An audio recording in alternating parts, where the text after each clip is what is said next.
Welcome into the Fantasy Advantage, where I'm giving you the advantage in fantasy football. This is the episode that most people are waiting for when it comes from like content creation in the fantasy space. It is the My Guys episode. For anybody who doesn't know what a My Guy is, it is somebody that you're basically planting your flag in to be like, this dude is going to be good. He's going to beat his ADP, and this is why. It's the guys like you're living and dying on in fantasy this year. I wanted to do one from each like main position, so I'm going to start, quarterback, running back, so on and so forth. And you know me and how I work around here. I just cut to brass tacks, done with the pleasantries. Let's get right into this. The first player on my list of my guys is Justin Fields. Now, if we were talking about real life NFL, this would probably not be a conversation, right? But that's not what we're here for. It's fantasy. When it comes to fantasy, Justin Fields is an absolute unit. Because of his troubles with the passing game, he definitely does get overlooked, but that's not what it's about. We're here for fantasy.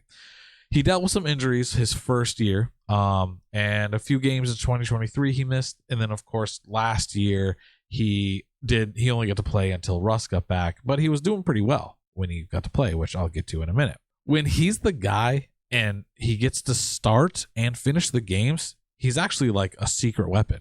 I looked into the games that he started and finished. I took out his rookie season because of the injuries from that whole year battling on and off, and he actually still had some good games in that year, like 20 plus point games. So I'm like erasing some of his good games. And then of course the year he also didn't get to start right off that year, and I basically just was going with years that he was like the established starter, got an off season of like running with the ones, all of that good stuff.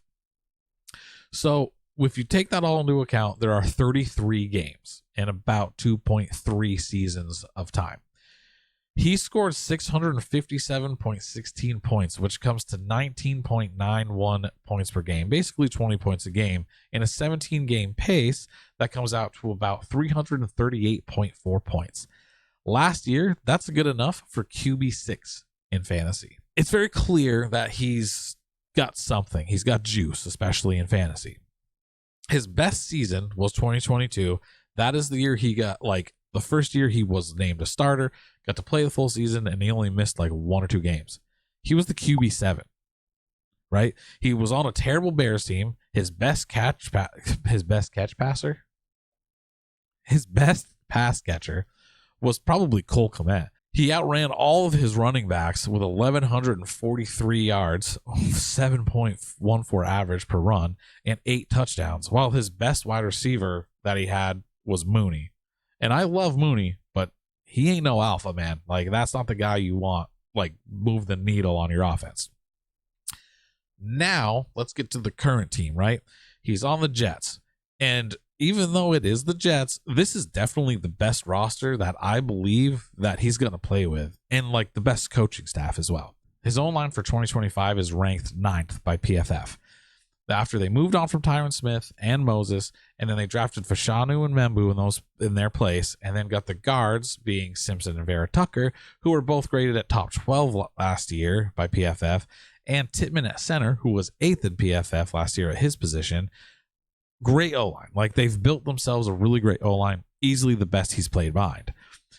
Now, you have a good run game to go with that as well, right? You've got Breece Hall and Braylon Allen, and those are one of my personal favorite 1-2 punches in the league right now, which they want a 1A, 1B situation with them. They've spoken about this. And that's going to help open things up in the passing game, give wide receivers a better chance to get open and help him throw the ball better. He's also got his high school teammate, Garrett Wilson. That's easily the best receiver that he's been able to throw to. And them being college teammates, that might have a little bit of that chemistry already built. So there's something to be said for that as well.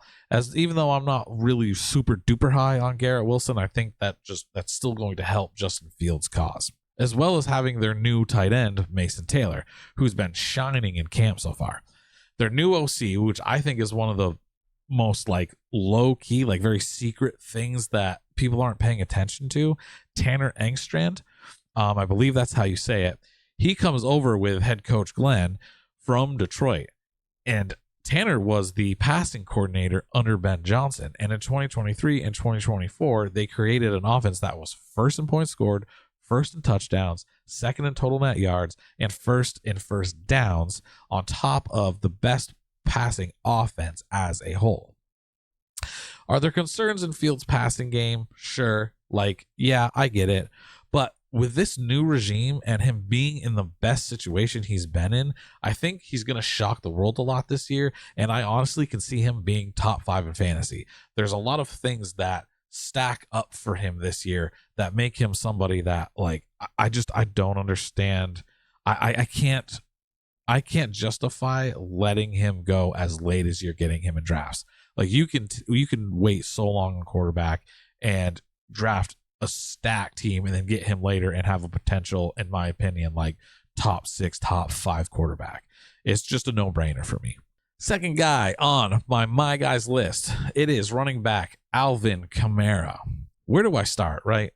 There's a lot of places I can go with Kamara.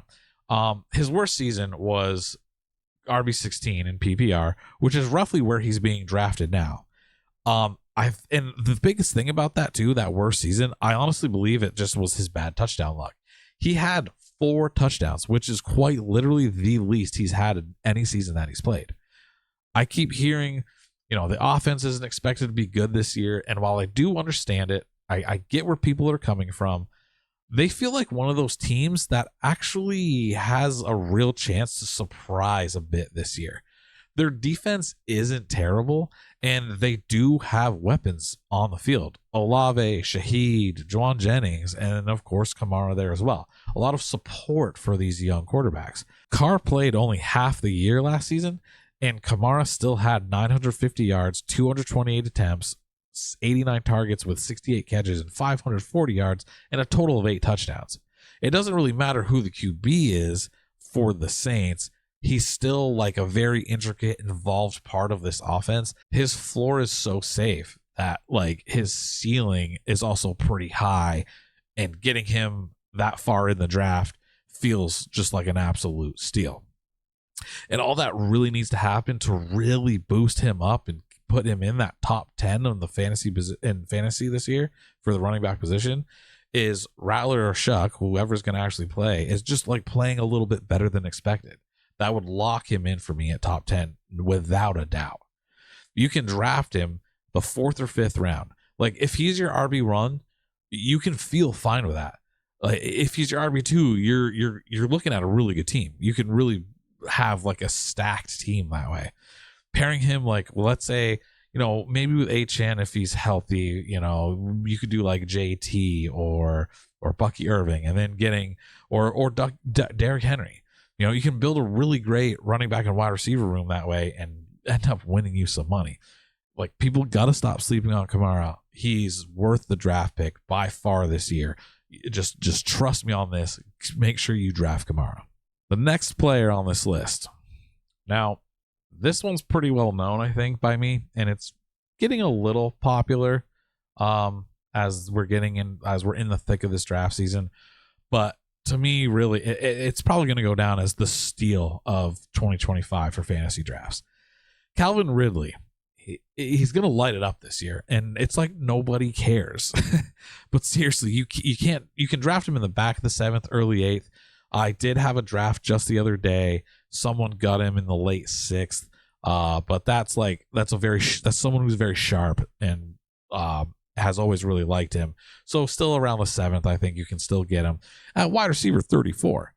I mean, he's going after guys like Zay Flowers, Xavier Worthy, Travis Hunter, Jalen Waddle, Jerry Jeudy, and just before Addison, who's going to miss 3 games, and Odunze. Every single one of those guys, I would rather just take Calvin Ridley over. I will take him over everyone on that list right there. And even if you had to reach in the 6th round, let's say, to get him, he's still a steal. Look at last year, right? He was wide receiver 25 with Will Levis and Mason Rudolph throwing him the ball. He had 2 games back-to-back where he had 8 targets with 0 picks and then 9 targets with 3 catches. And still wide receiver 25. He was getting god awful targets most of the year, still putting up a wide receiver 2, like just one spot outside of a wide receiver 2 in fantasy. I'm a big believer in Cam Ward. And like at worst, he's still like a pretty big upgrade for Ridley. Like he's going to be able to outthrow, and we've seen it in preseason so far. He looks very accurate. Like he goes through progressions. He's smart, and he really loves throwing the ball to Calvin. Like that's all you're hearing at camp is he just can't stop throwing the ball to him. He's definitely his favorite target. My honest opinion, like what I really think he can do is be like a wide receiver 10 to 12 in fantasy this year. His ceiling, that'd probably be his ceiling, with a floor of wide receiver 24. Like at worst, I see him being like the back end wide receiver 2, and you're able to get him as in like the flex as like your wide receiver 3. It's a crazy steal. He's gonna crush his ADP by a huge margin. It's not even funny. He's gonna crush it. A couple little facts to like just improve on what I'm saying here to keep the ball rolling. His ADOT last year was 4th in the league at 16, and his yards per catch were 8th in the league with 15.9. Like it shows how efficient he is and how the offense uses him. He had 3 catches for 50 yards in the first preseason game. Like it's again just a good example of like the way he's going to be used. He's 30 years old. He had 2 seasons where he didn't play, and it wasn't injuries. I think that like he's like the most spry 30-year-old wide receiver in the league, in my opinion. Like his age, he's still got a few more years to go. Like he's still fresh. He's still got juice. There's no reason for me to think that he could ever be not good in fantasy. Before we move on to the next guy, I actually did want to toss in something really quick. This is the guy that almost took this spot, but it was really hard for me to just not take Calvin Ridley because I believe in Ward so much. Jakobi Meyers, he's another guy that I would just like an honorable mention throw in here. He's getting drafted a few spots behind Ridley, and he's also in possibly the best situation that he's ever been in. It's a much improved coaching staff. Geno's there at QB, GNT running the ball. It keeps things open in the like back end of the field, getting him the ball, giving him efficient opportunities, and in my opinion, probably the best season he's had. I can see him easily being like a wide receiver 15, maybe 20 with like a top 10 ceiling. I'm not that crazy. I don't think he gets top 10, but if he did, like, I'm not going to be shocked. I don't think that's a high possibility.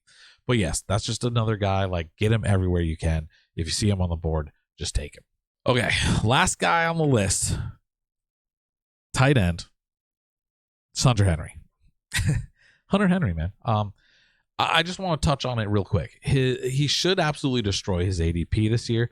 He was tight end 12 last year, and he missed like a game and a half. He's being drafted in the 15th round, which is almost free at tight end 19.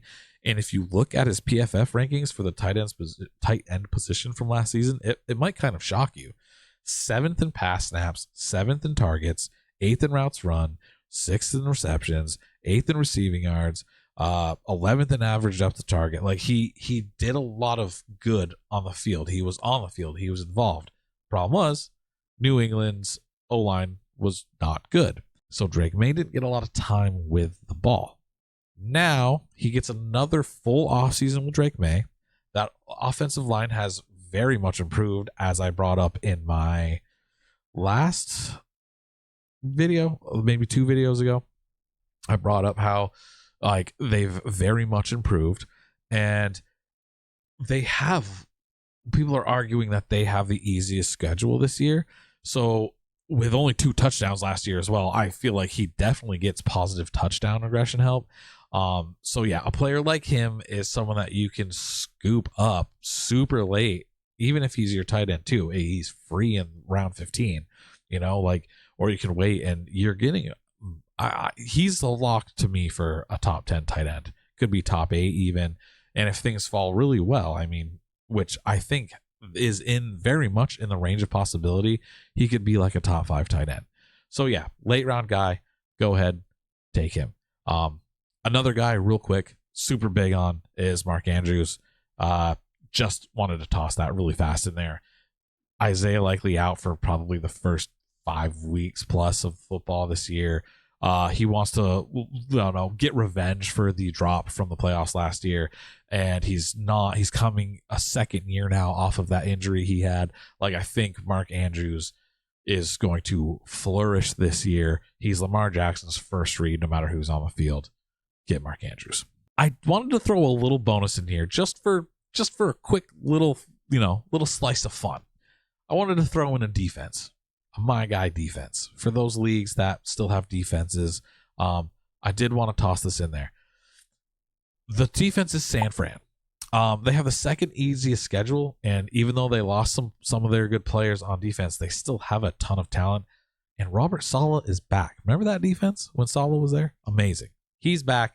He's gonna run that unit again. They're gonna be a force, and I think they're such a sneaky pick at defense, especially because they have a really good start. I think they start against the Saints or somebody. I'll throw it up here when I go and look at it.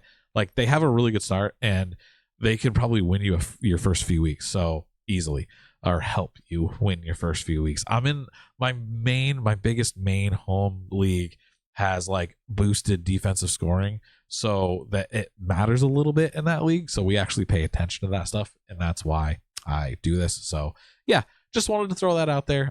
Just a little extra tidbit. But yeah, that's gonna do it for my guys. I really hope that you guys enjoy this video.